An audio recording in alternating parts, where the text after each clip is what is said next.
देवभूमि के दंगल में आप सभी का स्वागत है। मैं हूं आपके साथ गरिमा वाजपेयी। देवभूमि के दंगल में आज बात करेंगे जीत की जंग, चुनावी रण।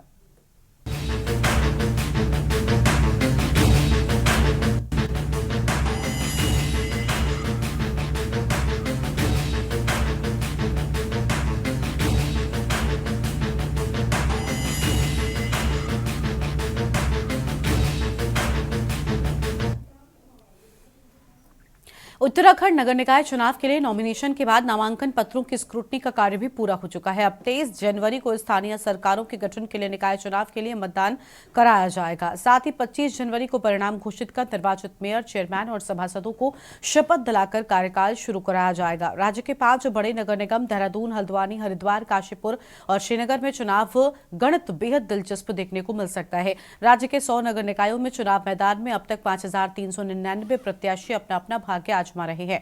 नामांकन कराने वालों में 47 को निर्विरोध निर्वाचित किया जा चुका है, जबकि 782 ने नामांकन कराने के बाद अपना दाखिल किया गया पर्चा वापस लेकर प्रत्याशिता समाप्त कर ली है। और नाम वापस लेने वालों में मेयर पद के 25, नगर पालिका अध्यक्ष पद के 51 और नगर पंचायत अध्यक्ष पद के 58 प्रत्याशियों ने अपने नाम वापस लिए हैं। इसी तरह नगर निगम पार्षद पद के लिए 217, पालिका सदस्य पद के लिए 218 और पंचायत सदस्य के लिए 214 प्रत्याशियों ने अपने नाम वापस लिए हैं।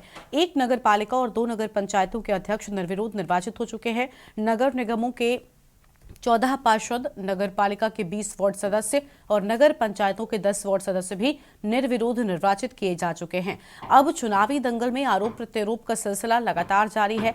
कई निकायों में नामांकन पत्र रद्द करने के खिलाफ कांग्रेस पार्टी न्यायालय की शरण में जाने की तैयारी में है। कांग्रेस का कहना है कि सत्तारूढ़ दल ने हार के भय से नामांकन निरस्त कराए हैं। कांग्रेस नेता हालांकि अब निर्दलीय नामांकन करा चुके लोगों के जरिए भाजपा को तगड़ी चुनौती देने को कमर कसे हैं। इधर भाजपा सरकार के कामकाज के मद्देनजर विपक्ष का सफाया होने का दावा कर रही है। हालांकि दिक्कतें भाजपा में भी कम नहीं है, क्योंकि बागियों ने मैदान में डटकर नींद हराम कर रखी है। भाजपा ने डैमेज कंट्रोल के लिए अपनी रणनीति पहले से ही तय कर रखी है। फिलहाल देखना होगा चुनावी दंगल में तमाम पार्टियों की जुगलबंदी के साथ साथ कई निर्दलीय बड़ी संख्या में बाजी न मार जाएं। इसलिए कांग्रेस व भाजपा की निगाहें निर्दलियों पर टिकी हुई हैं। आज इसी मुद्दे पर करेंगे चर्चा। खास मेहमानों का पैनल हमारे साथ में होने वाला है, लेकिन उससे पहले एक नजर आज के इस खास रिपोर्ट पर डालिए।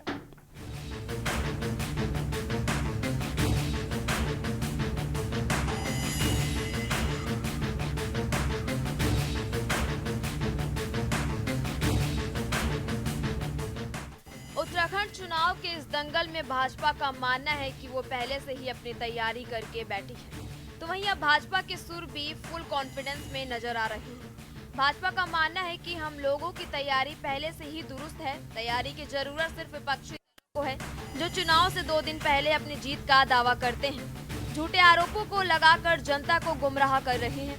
वहीं कांग्रेस लगातार भाजपा पर चुनाव में सिस्टम का दुरुपयोग करने का आरोप लगा रही है। कांग्रेस के नेताओं का मानना है कि भाजपा ध्रुवीकरण की राजनीति कर सत्ता और पावर का गलत प्रयोग कर रही है, जिसके खिलाफ अब कांग्रेस हाईकोर्ट का दरवाजा खटखटाने की तैयारी में है। पहली बात मैं बताऊं, मैं क्या कहता हूं आपसे, हम बार बार कहते हैं कि हमारा संगठन 24/7 काम करता है।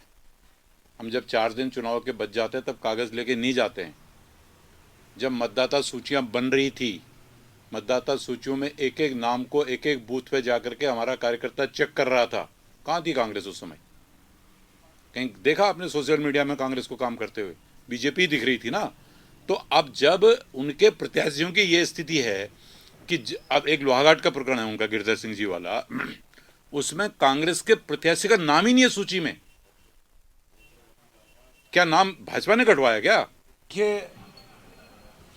भारतीय जनता पार्टी निकाय चुनाव में 1 साल से निकाय चुनाव को टाल रही थी, क्योंकि हार की घबराहट उनके अंदर थी।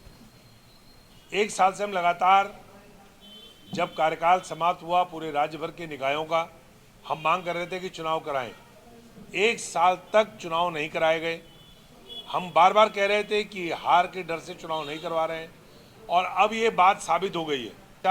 जो कांग्रेस के प्रत्याशी थे खारिज करवाना, हरबटपुर नगर पंचायत के कांग्रेस प्रत्याशी का पर्चा खारिज करवाना, देहरादून के आधा दर्जन से ज़्यादा कांग्रेस के प्रत्याशियों के खिलाफ अनर्गल आपत्तियां लगवा करके जिस प्रकार से सत्ताधारी दल के नेताओं ने, विधायक ने वहां पहुंच करके अधिकारियों को धमकाया, गाली गलौज करी, दबाव बनाया और कोशिश करी कि पर्चे खारिज हो जाएं। ये बाहुबल की राजनीति उत्तर प्रदेश और बिहार बनाने जा रही है भाजपा उत्तराखंड को।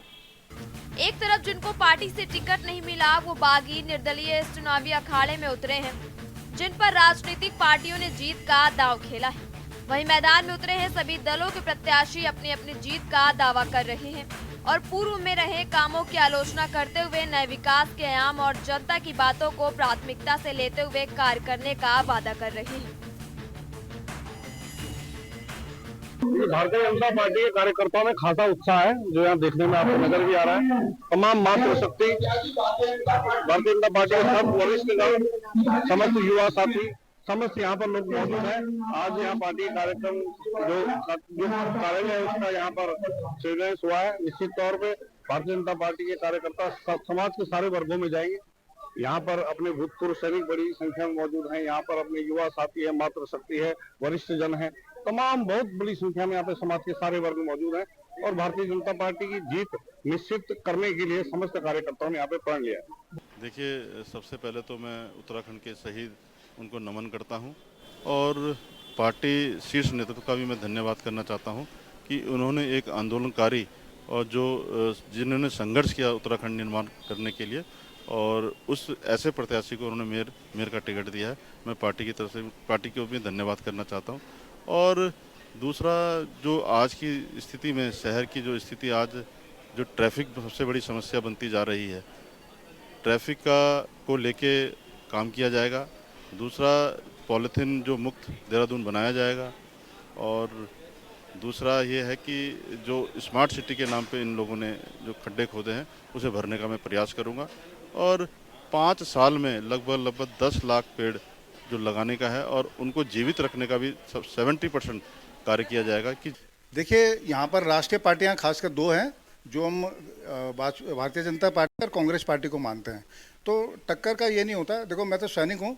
हम सैनिक को कभी भी अगर हम बात करते हैं कि ये चीज़ें नहीं हुई, जिन मुद्दों के बारे में मैंने बात करी है, अगर जनता को समझ में ये चीज़ आ जाती है और जनता कहती है कि नहीं 25 सालों से जो है यहाँ पर हमारे देहरादून महानगर का विकास नहीं हुआ, बल्कि यहाँ पर बहुत ज़्यादा समस्याएँ हुई हैं और इसको कंट्रोल नहीं कर पाई है, तो अगर जनता को ये समझ में आ जाता तो मेरे लिए जो उनसे मुकाबला करना बहुत ही आसान है। कुल मिलाकर उत्तराखंड में निकाय चुनाव का बिगुल बज गया है। राज्य में 2027 में होने वाले विधानसभा चुनाव से पहले इसे सेमीफाइनल के तौर पर देखा जा रहा है। वहीं सत्ताधारी दल यानी कि भाजपा हाल ही में हुए केदारनाथ विधानसभा उपचुनाव में मिली जीत से काफी उत्साहित दिख रहे हैं। हालांकि कांग्रेस भी जीत को लेकर काफी आश्वस्त दिख रही है। ऐसे में सवाल यह है कि केदारनाथ में मिली हार के बाद कांग्रेसी कार्यकर्ता निकाय चुनाव के लिए कितने तैयार हैं? क्या वाकई ही कांग्रेस निकायों में रद्द हुए प्रत्याशी के नामांकन के मामले को लेकर कोर्ट जाएगी? साथ ही अब देखना होगा 25 जनवरी को निकाय चुनाव के क्या कुछ परिणाम सामने आते हैं। Uttarakhand desk report.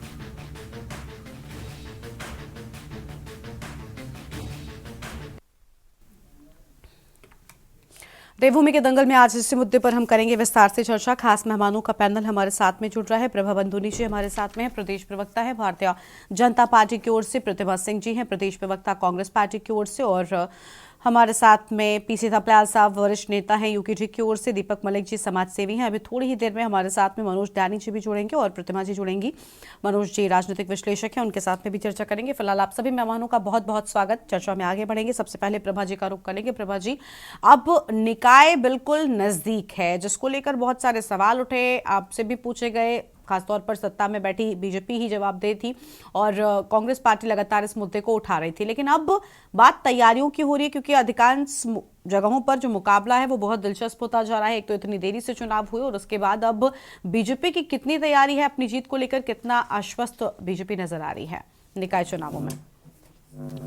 देखिए गरिमा जी, भारतीय जनता पार्टी के लिए जब चुनाव आते हैं तो केवल हम तभी तैयारी नहीं करते हैं। सबसे पहले तो मैं ये कहना चाहूंगी, हमारे भारतीय जनता पार्टी की जो कार्यकर्ता हैं वो 24/7 मैं कहूंगी कि वो पूरे साल चुनावी मैदान में रहते हैं और हम हर क्षेत्र को कहते हैं कि जो भी हमारी योजनाएं होती हैं कि वो निरंतर हम जनता के बीच में उनको पहुंचाते रहते हैं। तो ये कह देना कि अब चुनाव आ गए हैं और अब हम लोगों के बीच में जा रहे हैं, मैं कहूंगी बिल्कुल ही गलत है। अगर भारतीय जनता पार्टी के कार्यकर्ता की आप बात करेंगे तो वो हमेशा जन कल्याण के लिए ही हम लोग काम करते हैं और हमारे लिए राजनीति एक सेवा है।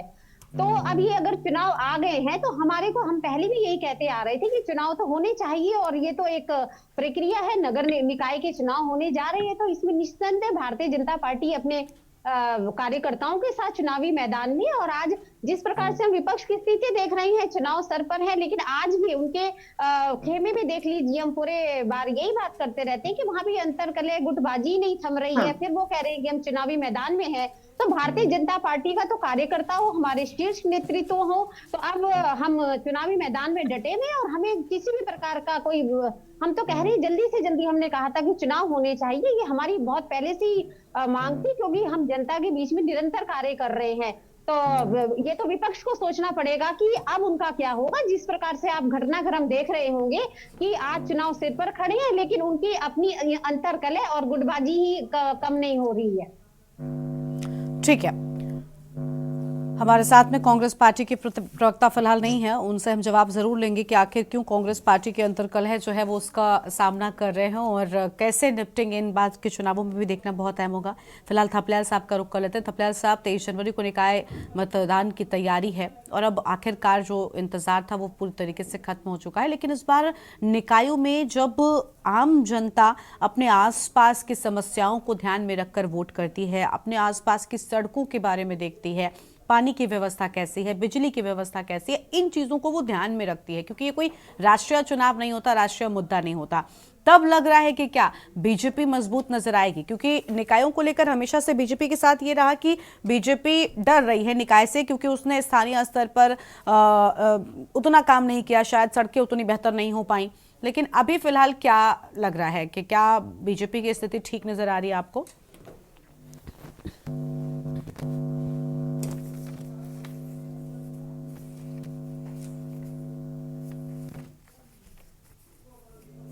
इनके नेता बीजेपी के सभी एक ही चीज बोल रहे हैं कि हम 24/7 चुनाव के लिए काम करते हैं।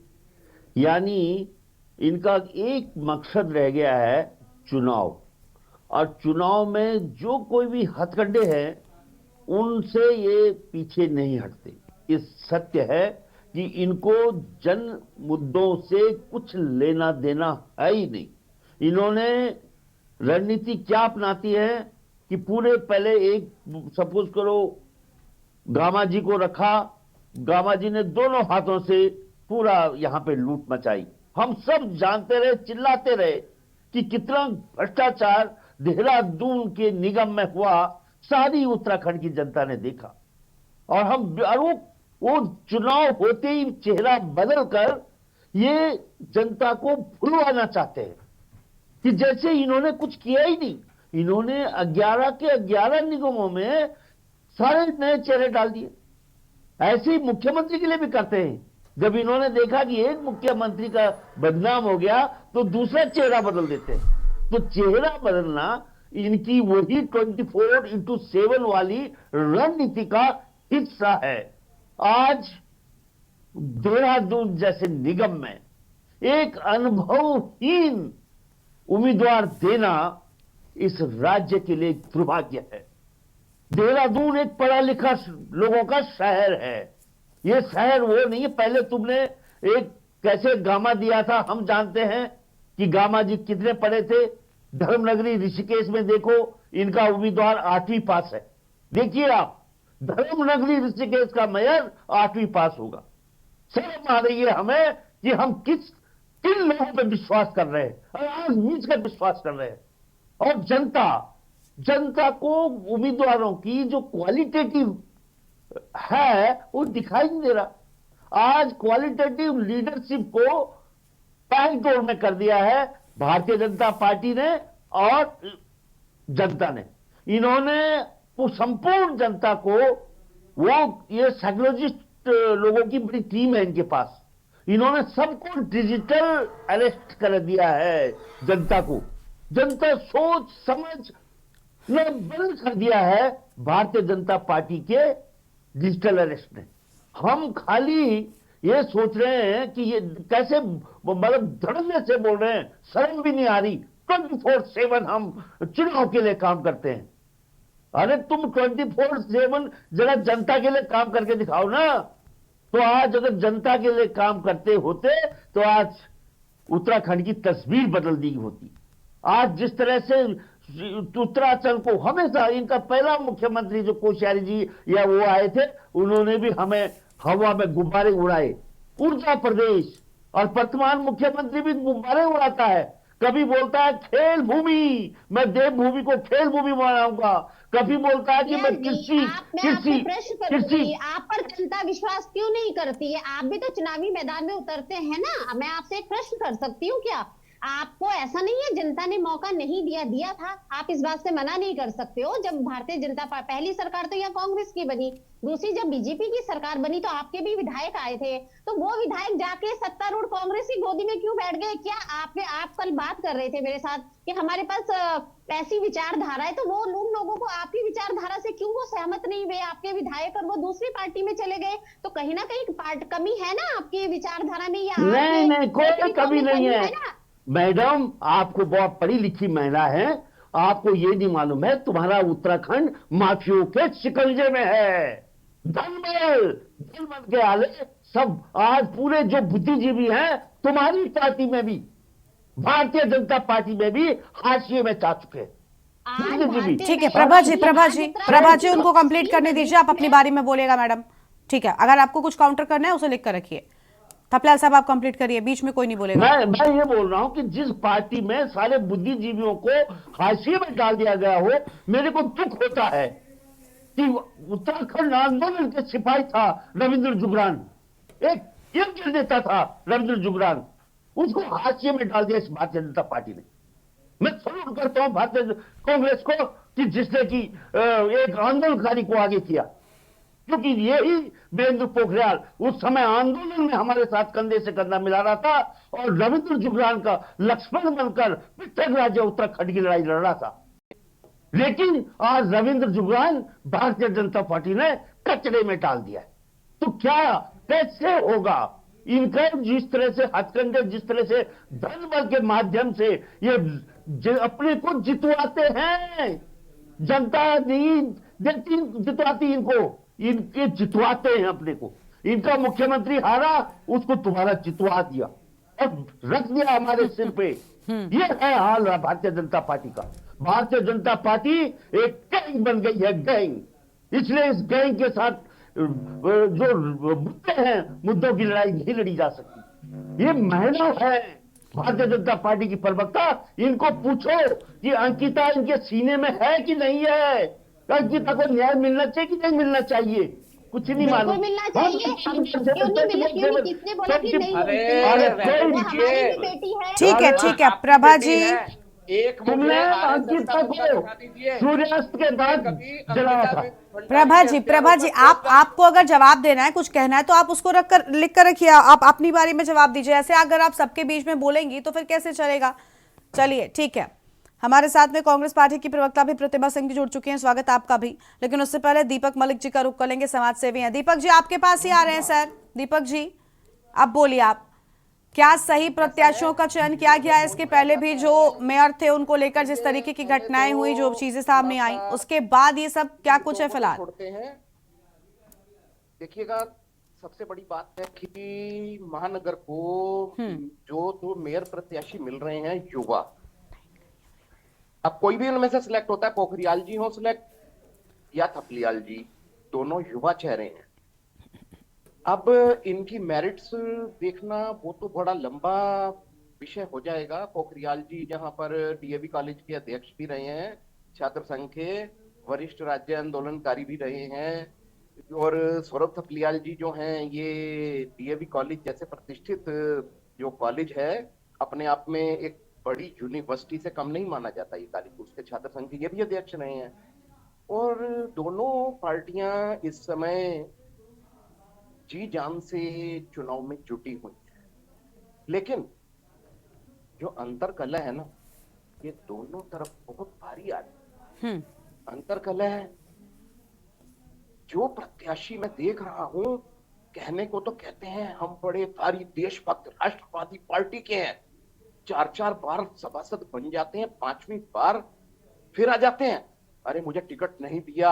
अरे कोई कोई तो मीडिया में आकर के आंसू तक बहा रहा है। अरे इतने जनहितैषी थे भाई, जब बोर्ड था इसमें इतने घोटाले हुए, शर्म से डूब करके मर जाना चाहिए। आपने मुंह से एक चूं तक नहीं निकाली जनता का, आपको इतना ही जनता की सेवा का जज्बा था, क्यों निकली किसी के मुंह से? अरे सत्तारूढ़ दल है भाई, तुम्हारे घोटाले हैं, इंसान भी तो हो, और अपने को देशभक्त बोलते हो, देशभक्तों की जो निर्माता संस्था से जुड़ा हुआ बोलते हो, और फिर आपके मुंह से क्यों भी नहीं निकलती। क्या हो रहा है?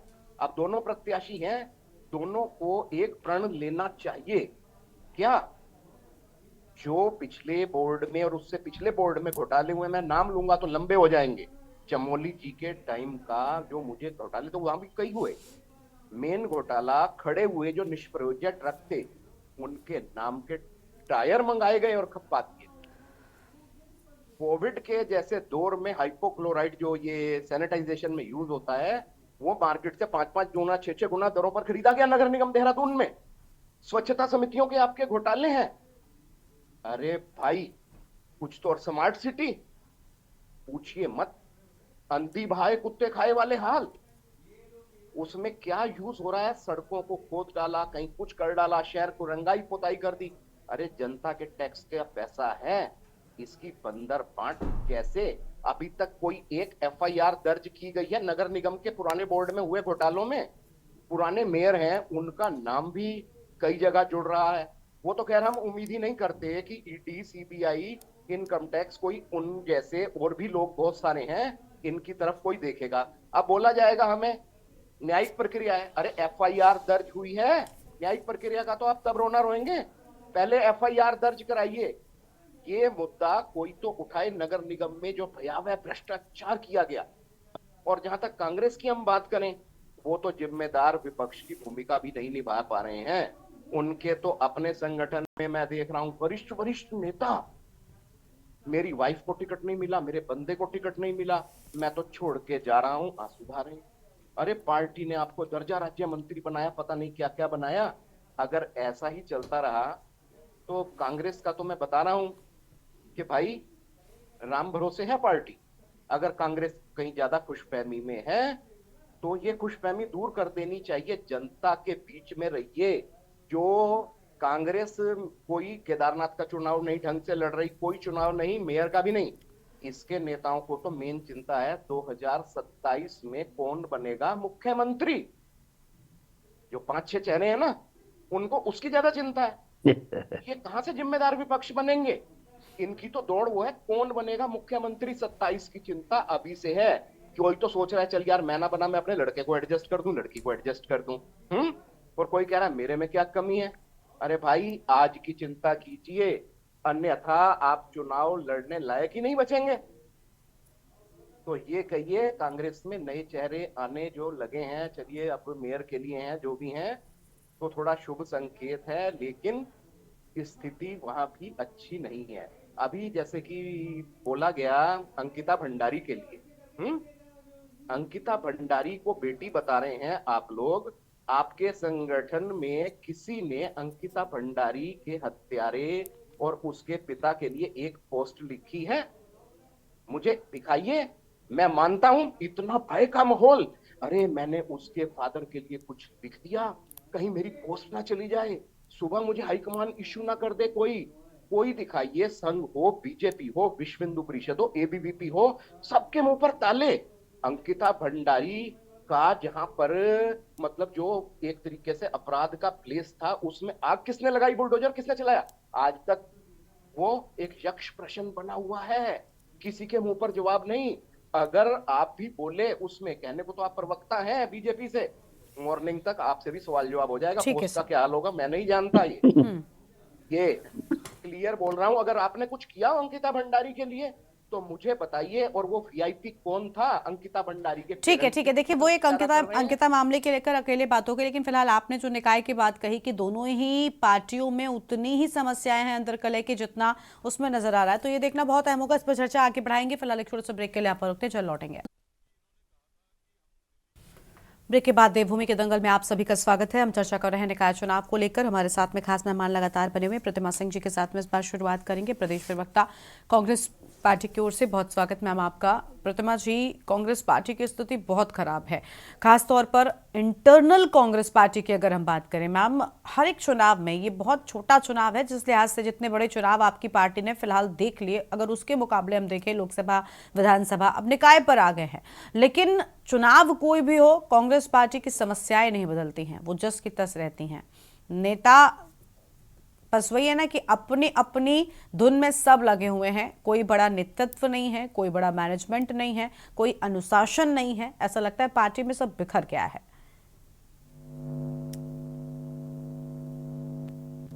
देखिए, बिल्कुल भी नहीं ऐसी बात है। मैं आपकी बात का बिल्कुल जवाब दूंगी। पहले मैं डिबेट बहुत देर से सुन रही हूँ। भारतीय जनता पार्टी की प्रवक्ता कह रही थी कि जल्दी से जल्दी हम चाहते थे कि जल्दी से जल्दी चुनाव हो जाए। देखिए कितनी जल्दी ये चुनाव चाहते थे कि 1.5 साल लगा दिए इन्होंने।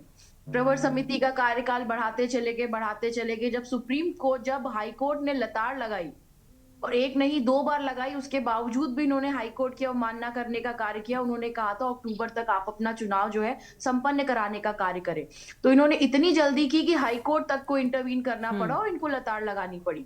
तो अगर इनके पास, क्योंकि ये डिले का रीजन यही था कि इनके पास, क्योंकि जो रिपोर्ट कार्ड था उससे जनता संतुष्ट नहीं थी। बहुत सारी लंबी चौड़ी एक लिस्ट है। अगर वो निगम और निकायों के घोटालों की बात की जाए, या किस तरीके से देहरादून निगम को एक घोटाले का अड्डा पिछले 15 सालों में बना के भारतीय जनता पार्टी ने रखने का कार्य किया है। अब आपकी बात पे आते हैं, फिर अन्य लोगों की बात पे आएंगे। देखिए बिल्कुल भी नहीं, मैं ये नहीं कह रही हूं कि जो है कांग्रेस पार्टी में, देखिए अगर इस तरीके की बातें आती हैं, उसका महत्वपूर्ण बात यह है कि हमारी पार्टी में हमने हमेशा ये बात आगे रखी है कि अभिव्यक्ति की आजादी नाम की एक चीज है जो संविधान में है, और संविधान को कांग्रेस पार्टी हमेशा सम्मान देती है। तो हमारे यहाँ जिसे अगर अपनी बात रखनी होती है वो बात रख देता है। ये नहीं है कि उसका अगर आपने अपनी बात रखी तो आपके साथ कुछ ये हो जाएगा वो हो जाएगा। रही बात, देखिए कौन सी ऐसा राजनीतिक दल है जिसने चुनाव नहीं हारे। आप जनसंघ की बात कर लीजिए, 2 से आज कहां पे आ गए। तो ये बात देखिए, अगर एक चुनाव आप हार गए इसका मतलब ये नहीं कि आपकी पार्टी बिखर गई है, इधर हो गई है उधर हो गई है।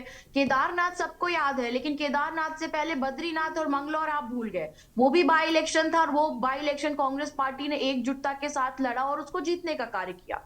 देखिए कोई मिसमैनेजमेंट नहीं है, कुछ इधर उधर नहीं हुआ है, संगठन में कुछ भी इधर उधर नहीं है, सब अपनी जगह पे है। पार्टी का हर कार्यकर्ता, हर वरिष्ठ नेता एक मंच पे खड़ा है, और उसके बाद हर चुनाव जो है बहुत ही ज्यादा ईमानदारी के साथ और एकजुट होकर के कांग्रेस का कार्यकर्ता संघर्ष में कांग्रेस के साथ रहा है और आगे भी रहेगा। तो हम हर चुनाव बड़े अच्छे से लड़ते हैं, चाहे वो लोकसभा का हो, चाहे वो विधानसभा का हो, चाहे निकाय का है, क्योंकि हर चुनाव हमारे लिए महत्वपूर्ण है। मैं सुन रही थी, किसी ने कहा कि हमें निकाय नहीं दिख रहा, हमें 2027 दिख रहा है। बिल्कुल, क्यों नहीं दिखेगा, दिखना भी चाहिए। और हम एक मजबूत विपक्ष की भूमिका निभा रहे हैं। शायद आपने नहीं देखा, जिस अंकिता भंडारी बहन की बात आप कर रहे हैं, 19 साल की बच्ची जो अपने घर से आंखों में कई सपने लेके निकली थी कि उसे उन सपनों को पूरा करना है, अपने माँ बाप को एक अच्छी जिंदगी देनी है और अपने आप के लिए एक अच्छी जिंदगी चुनने का कार्य जो कि उसका अधिकार है, उसने चुना था। लेकिन क्या होता है उसके साथ, उसकी निर्मम हत्या हो जाती है क्योंकि उसने किसी सो कॉल्ड वीआईपी को अपनी स्पेशल सर्विसेज देने से मना कर। ये चार्जशीट में बात कही गई है, और अभी तक उस वीआईपी का वीवीआईपी जो है उनका नाम उजागर नहीं हुआ। अभी तक उस व्यक्ति पे कार्रवाई नहीं की गई जिसने रातों रात फोन करके उस रिजॉर्ट को तुड़वाने का कार्य किया, खास तौर से वो कमरा जहां अंकिता भंडारी रहती थी। उस बात को किसने उठाया? कौन से विपक्ष ने इस बात को जोरदार उठाया? और यहाँ तो आप समझिए, इस बात को उठाते उठाते हमारी जो प्रदेश की महिला अध्यक्ष की मैं बात करूंगी, उन्होंने एक व्यक्ति के लिए, एक महिला के लिए अपने बालों से महत्वपूर्ण और क्या होता है, उन्होंने अपने बालों तक की आहुति देने का कार्य किया। तो ये विपक्ष, अगर इसके बावजूद भी आप कह देंगे कि विपक्ष मजबूती से मुद्दे नहीं उठाता, तो मुझे लगता है फिर और क्या करे। हर दिन क्या विपक्ष सड़कों पे बैठा रहेगा? लोगों को परेशान करेगा। एक जरा से आंदोलन से लोग परेशान होते हैं, सड़कों पे जाम लग जाता है, बच्चे स्कूल के लिए लेट हो जाते हैं, वापस आने में लेट हो जाते हैं, माँ बाप 10 बातें जो है उसी पॉलिटिकल पार्टी को सुनाते हैं जो उनके लिए बात रख रहा था। तो हर कोई भी राजनीतिक दल कभी भी सड़कों पर हर दिन नहीं नजर आता। दूसरी बात, घोटालों की बात हो, गणेश जोशी जी का मुद्दा हो, सब कुछ हो, कांग्रेस पार्टी ने हर मुद्दा बहुत ही जोरदार तरीके से जो है उठाने का कार्य किया। अभी आप शायद भूल गए कि प्रीतम सिंह जी ने किस तरीके से धन सिंह रावत जी के घर के सामने धरना दिया था, और एक सिर्फ 1 घंटे की नोटिस का धरना था। उसके बाद पुलिस प्रशासन के हाथ पैर फूल गए थे सिर्फ वहां से उन्हें उठाने में और कार्यकर्ताओं को संभालने में। क्यों भाई? अपने लिए तो नहीं गए थे ना, जनहित के मुद्दे उठाना चाहते थे और मंत्री जी फोन नहीं सुन रहे थे, मंत्री जी बात नहीं सुन रहे थे, इसलिए बैठे वो, कि अपने लिए बैठे। तो ये कह देना कि विपक्ष बिखर गया है, कांग्रेस पार्टी बिखर गई है, हमारे नेता बिखर गए, देखिए बोलने में कुछ नहीं जाता। उस पार्टी के कार्यकर्ताओं को एकजुट करने का कार्य सिर्फ वरिष्ठ नेता करते हैं और जो करते चले आ रहे हैं। कल भी हमारी मेयर जो कैंडिडेट, और एक मेयर कैंडिडेट की भी बात देखिए, वीरेंद्र पोखरियाल जो है से अच्छा मेयर कैंडिडेट आप बता दीजिए देहरादून के लिए कौन होगा? जिस प्रतिष्ठित डीएवी कॉलेज के वो पूर्व छात्र संघ अध्यक्ष रहे, उस डीएवी पीजी कॉलेज में पढ़ाती हूँ, और मुझे बड़ी खुशी हुई जब उसकी बात इन्होंने इतने सम्मान से कही किसी ने, कि बड़ा अच्छा लगता है मन को जब ऐसी कॉलेजेस की कोई तारीफ करता है। तो वो उसके पूर्व छात्र संघ अध्यक्ष रहे, आंदोलनकारी रहे, और एक भी मुझे लगता है किसी ने आज तक उनके ऊपर एक उंगली नहीं उठाई होगी। ऐसा जो है कैंडिडेट हम आपके सामने ला रहे हैं, पढ़ा लिखा युवा आंदोलनकारी। और क्या चाहिए आपको? कांग्रेस पार्टी में सब कुछ ठीक है। हाँ देखिए, जहां 10 बर्तन होते हैं खटकते जरूर हैं, इसका मतलब ये नहीं कि सब बिखर गया है। कैसे बस बिखर प्रतिमा जाता जी, है यही वाली बात पे आना था सबसे पहले, और मेरा पूरा सवाल जो था वो यही था कि 10 बर्तन कब तक खटकेंगे मैडम? और अब 10 बर्तन खटक खटक कर मुझे लगता है सिर्फ 2 बचे हैं, फूट गए आपके बर्तन, ये वाली बात है ना। और हम कांग्रेस पार्टी के लिए ये कह भी नहीं रहे थे कि आप खुलकर मुद्दे नहीं उठाते, आप खुलकर सामने नहीं आते। बिल्कुल धरने होते हैं, बिल्कुल सारी चीजें होती हैं, कांग्रेस मुख्य विपक्षी दल है, ये सब हमने कहा। लेकिन कांग्रेस पार्टी की समस्या मुझे लगता है ये हो गई है, उत्तराखंड की जब भी डिबेट होती है या कोई भी प्रवक्ता बैठा है, बात सिर्फ आप तक सीमित नहीं है, जब सवाल उससे कांग्रेस पार्टी के अपने इंटरनल मजबूती को लेकर के आता है ना, कभी सवाल सुनते ही नहीं ना, उस सवाल का जवाब तो देना दूर की बात हो जाती है। वो सिर्फ ये कहते हैं कि कांग्रेस पार्टी है, अलाइव है, कांग्रेस पार्टी है, ये हम भी मान रहे हैं। लेकिन उत्तराखंड में कांग्रेस पार्टी की स्थिति मैडम क्या है? आपके अपने नेताओं के बीच झगड़े हो जाते हैं, आपकी अपनी पार्टी के कार्यकर्ताओं ने आपकी पार्टी के बड़े नेताओं पर पैसे लेने का आरोप लगाया, ये क्या छोटी बात नहीं है? ये बात कांग्रेस के इंटरनल मजबूती की हो रही है, आपकी प्रेजेंस की नहीं। सबकी डिबेट सुन रही थी, आप मुझे ये मेरा भी सवाल है। मैं आ रही हूँ। हाँ, मैंने पहले आपसे यही सवाल किया था, आपने उसका जवाब नहीं दिया, आखिर में आप वहां पर पहुंचे, इसलिए मुझे आपको टोकना पड़ा। जवाब दे थी, मैं उन प्रवक्ताओं में नहीं हूँ। पहले तो मैं आपको बताऊं मिस वाजपेयी कि मैं उन प्रवक्ताओं में नहीं हूँ जो बातों को नहीं रखती। मैं हर बात को बहुत ईमानदारी से रखती हूँ अपनी पार्टी की, चाहे वो अच्छी हो या बुरी। बिल्कुल आपने सही कहा कि देखिए, आपने कहा 10 बर्तन कब तक खटकेंगे, बिल्कुल सही बात है। और मुझे लगता है कि अभिव्यक्ति की आजादी का जब गलत इस्तेमाल होने लगता है तो कार्यवाही भी जरूरी होती है। और देखिए, कल जब हमारी मीटिंग हुई तो उसमें यह तय हुआ कि जो भी कार्यकर्ता जिन्होंने अपने जो कांग्रेस पार्टी ने जिन्हें सिंबल दिया है उनके अगेंस्ट चुनाव लड़ेंगे, उन्हें पार्टी से निष्कासित कर दिया जाएगा। सबसे पहली बात सुन लीजिए। और दूसरी बात, आरोप, देखिए आरोप कई लगते रहे, आरोप तो 2G और 4G में भी लगा, सुप्रीम कोर्ट ने बाइज्जत बरी करने का कार्य किया। ये एक्सक्यूज नहीं चलता, यही कॉमन चीज है जो कांग्रेस पार्टी के प्रवक्ताओं में होती है। देखिए, बात सिर्फ बीजेपी की नहीं हो रही, आप बहुत अच्छे आप मुद्दे उठा रहे हैं, हमने देखा। और ये अगर इस चीज पर विचार करेगी कांग्रेस पार्टी, अपनी कांग्रेस पार्टी के लिए ही बेहतर होगा, क्योंकि आप मुद्दे उठा रहे हो, आप अपनी प्रेजेंस दिखा रहे हो। आपका काम है, सत्ता पक्ष कुछ भी करे आप उसको उठाओगे, उस पर उसकी कमियां गिनाओगे, बिल्कुल ठीक है, उसमें कोई बुराई नहीं है, कोई भी विपक्षी दल यही करता है। लेकिन मैम, जब तक अपने घर में कहते हैं ना 4 बर्तन खटकेंगे, तो फिर आप बाहर के शोर को कैसे बताएंगे? जब अपने ही घर की लड़ाई आप नहीं जीत पाए, कहते हैं सबसे पहली लड़ाई घर में लड़ी जाती है, और जब वो लड़ाई कांग्रेस पार्टी जीतेगी उसके बाद किसी चुनाव में आप जीत पाएंगे। ये कांग्रेस के हित की बात है, लेकिन सुनता नहीं है कोई, और स्वीकार भी नहीं करता कोई, ना उस पर काम करता और जवाब भी देते। देखिए, आपकी बात का ऐसा नहीं। और किस पार्ट में, एक बात बताइए आप मुझे, छोटी सी बात बताइए। अभी त्रिवेंद्र सिंह रावत जी जो कि इस प्रदेश के पूर्व मुख्यमंत्री हैं, उन्होंने बीच सदन में जो बात सिर्फ उत्तराखंड की थी उसे 20 सदन में कहकर पूरे देश के पूरे विश्व के सामने उजागर कर दिया और डायरेक्टली इनडायरेक्टली धामी जी को खनन माफिया कहने का कार्य कर दिया। तो कम से कम ये जो बर्तन सदन में खटक रहे, जो एक दूसरे से भिड़ रहे हैं, उससे तो बेहतर है कि उस कांग्रेस भवन में हम एक दूसरे की बात एक दूसरे से करके कम से कम अपने आला कमान तक या अपने वरिष्ठ नेताओं तक अपनी बात पहुंचाने का कार्य करते हैं। अपने पार्टी का मजाक नहीं बनाते जाके दिल्ली में सदन में उस बात को रख करके। तो ये मुझे लगता है भारतीय जनता पार्टी में भी कोई कम नहीं है, लेकिन दिक्कत ये है कि वहां क्या है, वहां कहते all is well. No, there is no all is well in Bharatiya Janata party. Dilip Rawat जो लैंसडाउन के विधायक है, उन्होंने क्या कहा था? उन्होंने तो आपने देखा कि उन्होंने सत्र तक के बहिष्कार की धमकी तक दे डाली थी कि अगर उनकी बात नहीं सुनी जाएगी, धामी जी उनकी बात नहीं सुनेंगे, जो वादा उनसे किया था वो पूरा नहीं करेंगे, तो सत्र का बहिष्कार करेंगे। देखिए ठीक है मैडम, ठीक है, अब फिर वही ठीक है प्रतिमा जी, ठीक है, आप स्वीकार कर रही है। हमने ये भी नहीं कहा कि बीजेपी दूध की धुली हुई है। बात ये है कि बीजेपी, आप कह रही है कि किस पार्टी में इंटरनल मैटर्स नहीं होते, बिल्कुल ठीक कह रही है कि किस पार्टी में इंटरनल मैटर्स नहीं होते, लेकिन इन सारे इंटरनल मैटर्स को हैंडल करते हुए बीजेपी सभी चुनावों में जीत हासिल कर लेती है और आप बैठी की बैठी रह जाती हैं। समस्या यहां पर आती है। हम चाहते हैं कि बहुत मजबूत विपक्ष हो और मजबूत नेता हो। आप बताइए, अभी अगर कांग्रेस पार्टी से सीधे तौर पर यह सवाल कर दिया जाए कि उत्तराखंड में आपका मुख्यमंत्री चेहरा कौन है, 10 नाम गिनाएंगे आप? आपके पास एक बड़ा नाम नहीं है या कुछ नाम नहीं है, तो वो चीजें बहुत दिक्कत करती हैं। और रही बात, आपने जो अभी एग्जाम्पल दिया, उस एग्जाम्पल में भी ध्यान दीजिए, थोड़ा पीछे जाइएगा मैडम। बीजेपी ने कितना सख्त एक्शन लिया था, पार्टी से निष्कासित कर दिया था। हरक सिंह वाले मैटर में याद कर लीजिए, वो भी वही हुआ था, पार्टी से कितने सालों के लिए निष्कासित किया गया था। तो ये जब स्ट्रिक्ट एक्शंस होते हैं तब डर भी बैठता है। इनमें से किसी को निष्कासित नहीं किया। और एक बात और मैं आपको बता दूं, मैं 10 नाम बिल्कुल नहीं लूंगी मुख्यमंत्री चेहरे पे।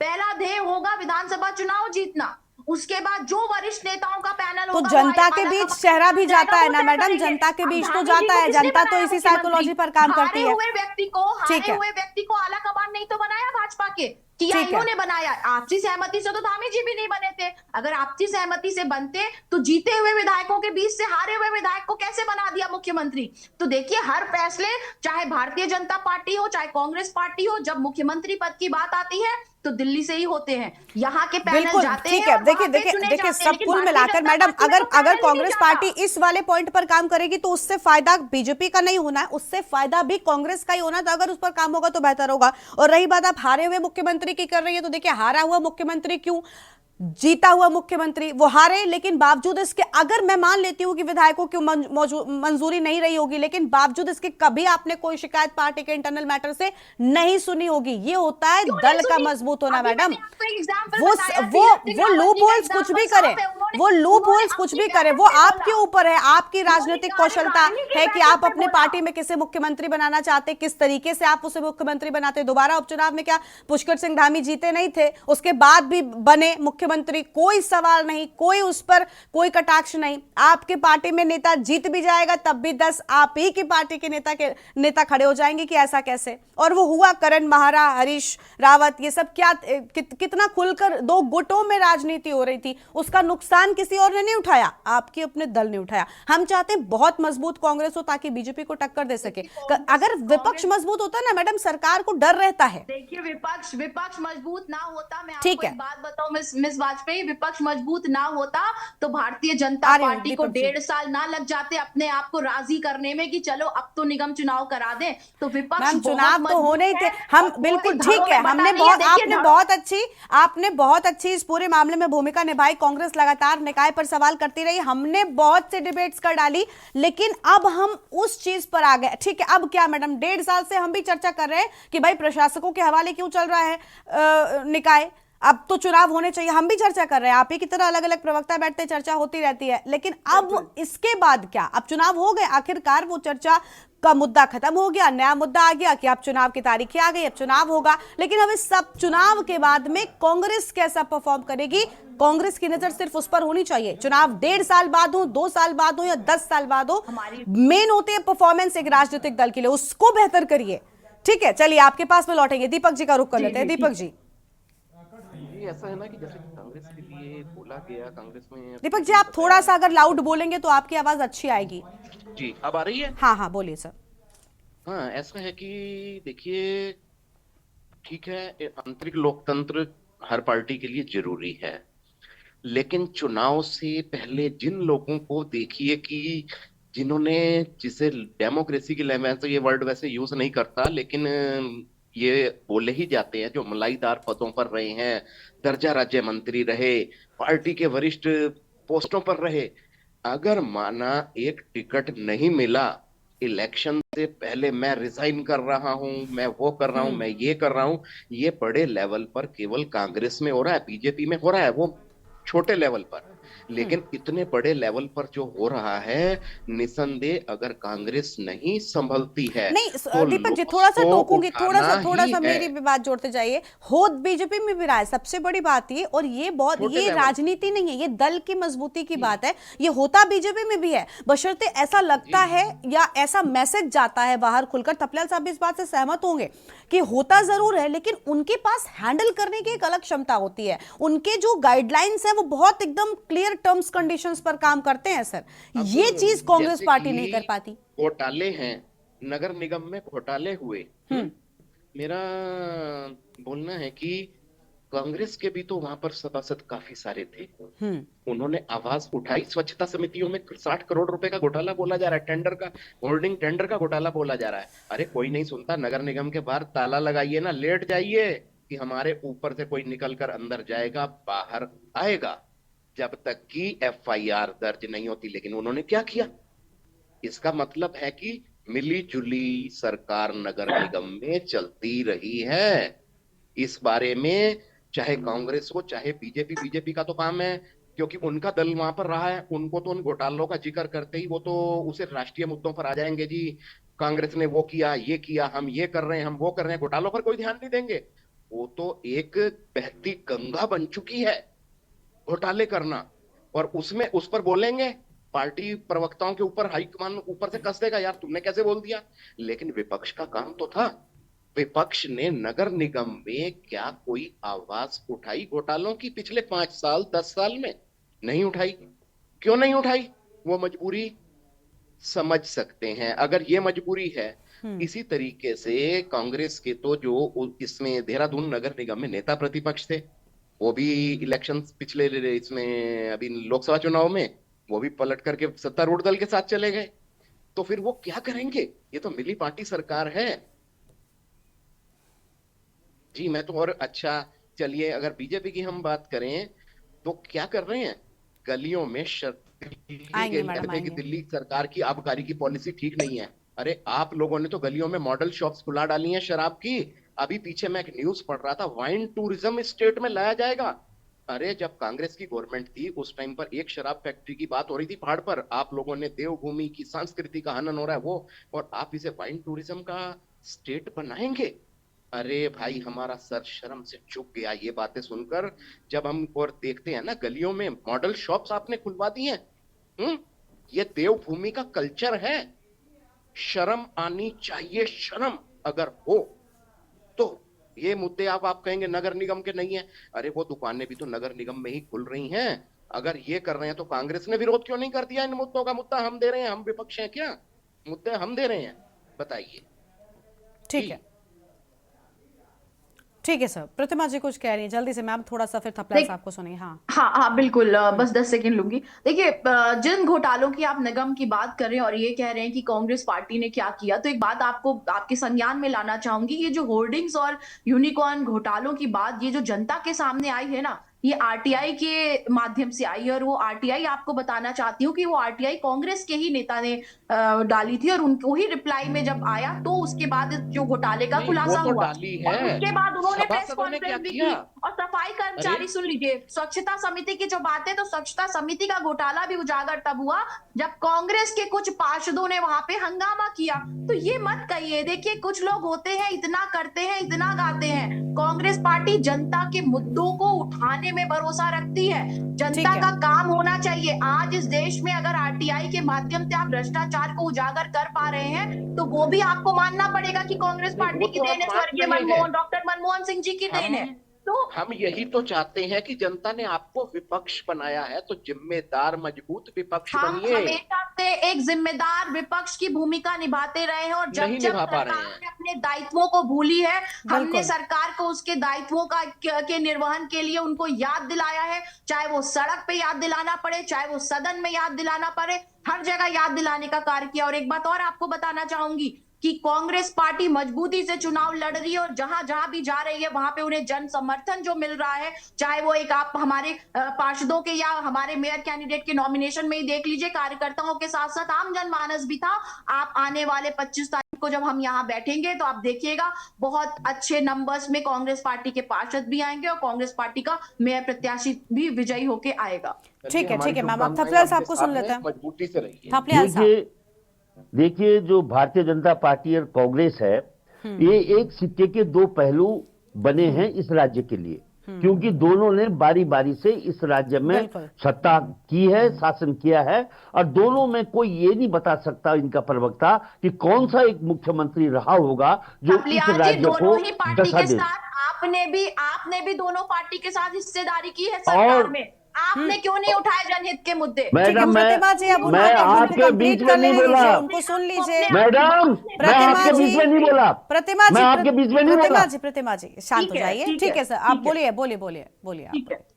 मेरे को बहुत गुस्सा आता है जो बीच में बोलता है, ठीक है थपलियाल क्योंकि साहब, आप ये बोलिए। जो लोग हैं, दोनों लोग धन बल के आधार पर चुनाव लड़ते हैं। इनके हेलीकॉप्टरों में नेता दिल्ली से आते हैं, हम पैदल लड़ते हैं इनके साथ, तब हमें दुख होता है।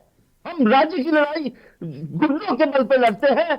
आज आप इस राज्य की राजनीति अगर देखें, भारतीय जनता पार्टी और कांग्रेस की प्रवक्ता, तो ये पाएंगी कि आज छोटा सा 26 साल का बेटा बॉबी पवार की ओर जनता देख रही है।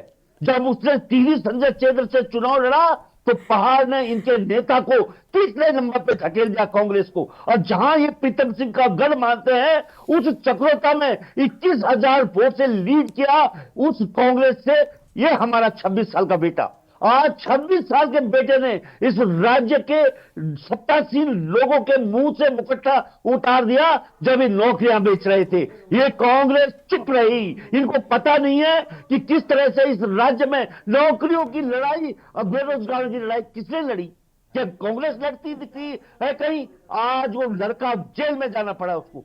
उस लड़के ने किस तरह से एक भ्रष्ट अधिकारी को कॉलर पर ये सवाल किया मीनाक्षी सुंदरम को कि बताइए तुमने कैसे इस यादव को तुम दोबारा वो कर रहे हो। वो हिम्मत दिखाई उस लड़के ने हिम्मत दिखाई। वो कल परसों गया वहां सचिवालय के उसमें इन्होंने बड़ा भारी किला बना दिया है सचिवालय, जनता को दूर कर दिया है इन अधिकारियों ने उस किले से। उसने वहां पे सवाल खड़ा किया, कहां से सवाल ये करते, ये जो बोल रहे हैं कि हम वो कर रहे हैं, ये कर रहे हैं, वो कर रहे हैं। आज मजबूर है जनता उस बच्चे की तरफ देखने के लिए, ये सोचना चाहिए। ठीक है, एक छोटी सी प्रतिक्रिया जल्दी से बीजेपी के लिए लेते हैं सर। 10 सेकंड के लिए, जिसे आप बच्चा कह रहे हैं, वो बेरोजगारों की लड़ाई लड़ते लड़ते राजनीतिक समर में क्यों कूद गया? वो बच्चा जनता की लड़ाई नहीं लड़ रहा है, वो बच्चा अपनी लड़ाई। ठीक है प्रतिमा जी, ठीक है। अब बीजेपी की एक छोटी सी प्रतिक्रिया, आप दोनों आपस में डिबेट मत करिए प्लीज। थपलियाल साहब आप शांत हो जाइए सर। इनके बच्चे मेयर का चुनाव लड़ेंगे। थपलियाल साहब प्लीज आप शांत हो जाइए प्लीज। और प्रतिमा जी प्लीज आप भी शांत रहिए। प्रभा जी आप बोलिए जल्दी से। प्रभा जी भी नहीं खोखला है। हाँ इनका थपलियाल साहब हो गया ना, प्लीज आराम से बच्चे बोलिए आप। प्रभा जी आप जल्दी से बोलिए। थपलियाल साहब थोड़ी देर शांत हो जाइए, बोलिए। गरिमा जी, जो हमारा आज का मुद्दा रहा है, इस्तेमाल कर रहे हैं, देखिए माफिया प्रतिमा जी और थपलियाल साहब प्लीज आप लोग शांत होंगे प्लीज। प्रभा जी को बोलने देंगे, गलत बात है ना, प्लीज आप बोलने दीजिए। डिबेट में यही देख रही थी कि भारतीय जनता पार्टी आज चाहे वो केंद्र की सरकार हो या राज्यों की सरकार हो या फिर कहीं पर भी हो, क्यों भारतीय जनता पार्टी हर जगह जनता उसको चाह रही है। इसका यही एक कारण है कि अनुशासन, हमारी पार्टी, जिस परिवार का कोई मुखिया ही ना हो, आप घर में भी ये देख लीजिए, जब परिवार का मुखिया ही ना हो तो उस परिवार को संभालेगा कौन? आप घर में सब कुछ लाकर रख दीजिए, लेकिन उस चीज का रखवाली कौन करेगा? आज आप राज्य को ऐसे लोगों के हाथों में दे देंगे जो अपने ही स्वार्थों के लिए, व्यक्तिगत स्वार्थों के लिए लड़ रहे हैं। 50 ठीक साल है। पार्टी में रह के वो सिर्फ जा रही है, तो परिवार का कोई मुखिया नहीं है, तो राज्य की जनता किसको देगी? कौन वहां का नेतृत्व करेगा? तो जिस पार्टी का कोई नेतृत्व नहीं होता, मुझे लगता है जनता कभी भी उसको राज्य की सत्ता में नहीं बैठने देगी।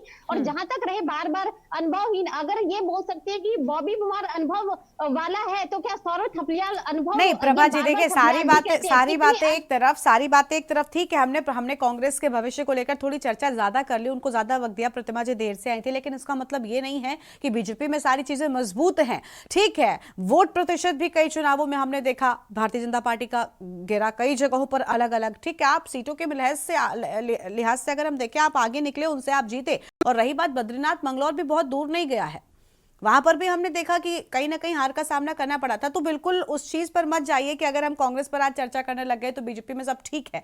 वो अंतर कलह है, वो गुटबाजी बीजेपी में भी उतनी ही है। बस उम्मीद है कि चीजें ठीक होंगी और निकाय में परफॉर्मेंस सबके सामने आ जाएगी, कांग्रेस हो या बीजेपी। ठीक है, बिल्कुल बिल्कुल, जनता के हाथों में फैसला है और जनता ही देखेगी क्या कुछ होना है। चलिए, बहुत शुक्रिया आप सभी मेहमानों का हमारे साथ चर्चा में आने के लिए, अपनी बात रखने के लिए। तो 100 निकायों में 5399 प्रत्याशी मैदान में हो और अन्य प्रत्याशियों की किस्मत का फैसला अब जनता के हाथों में है। देखना है जनता किसके कामों से संतुष्ट नजर आती है और किसे जीत दिलाती है। देवभूमि के दंगल में इतना ही। आप देखते रहिए के न्यूज़ इंडिया। नमस्कार।